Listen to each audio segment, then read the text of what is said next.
Welcome back, and thanks for joining me. Today we're diving into risk management, assessment, monitoring, and control.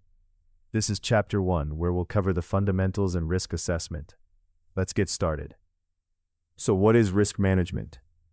At its core, risk management is the process of identifying, assessing, monitoring, and controlling risks that could negatively impact an organization's objectives.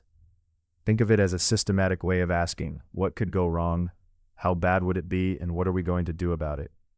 The key objectives are pretty intuitive. We want to protect organizational assets and reputation. We want to ensure compliance with laws and regulations. We want to achieve our objectives. And we want to optimize how we allocate resources.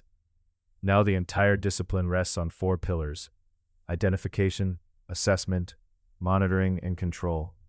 Identification is where we detect potential risks. Assessment is where we evaluate probability and impact.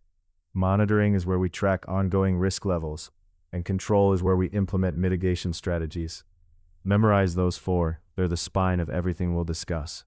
All right, let's move into Section 2, risk assessment. First up, identification. How do we actually find risks? There are 5 common methods. Brainstorming, which is collaborative sessions with your team. Checklists, drawing on historical risk lists and industry standards.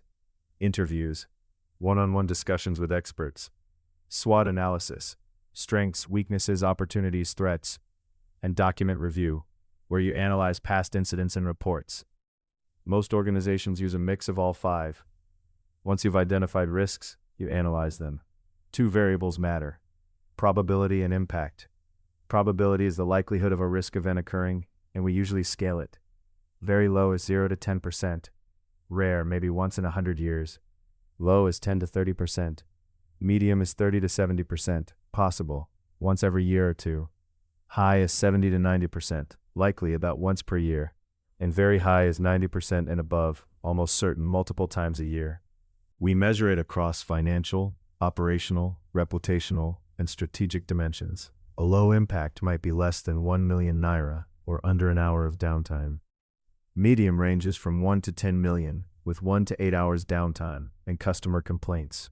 High is 10 to 50 million, 8 to 48 hours downtime, possibly media coverage. Very high is over 50 million naira, more than 48 hours downtime, and regulatory scrutiny. Now here's the magic formula.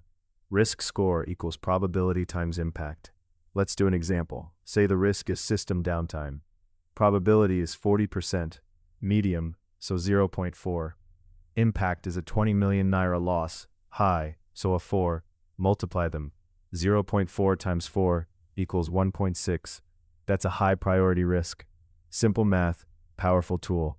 Finally, the risk matrix. This is a visual grid plotting probability against impact. Very low probability multiplied by low impact gives you 0.1, basically negligible. But high probability, 0.8, combined with very high impact, a 4, gives you 3.2. That's deep red, drop everything territory. Color coding this matrix is what lets executives glance at a page and immediately see where to focus. Quick recap before we wrap. Chapter 1. Risk management has 4 pillars. Identification uses brainstorming, checklists, peer reviews, SWOT, and document review. Analysis means scoring probability and impact. And the risk matrix turns those scores into a visual priority map. In Chapter 2, we'll go through the major risk types: financial, operational, strategic, and compliance.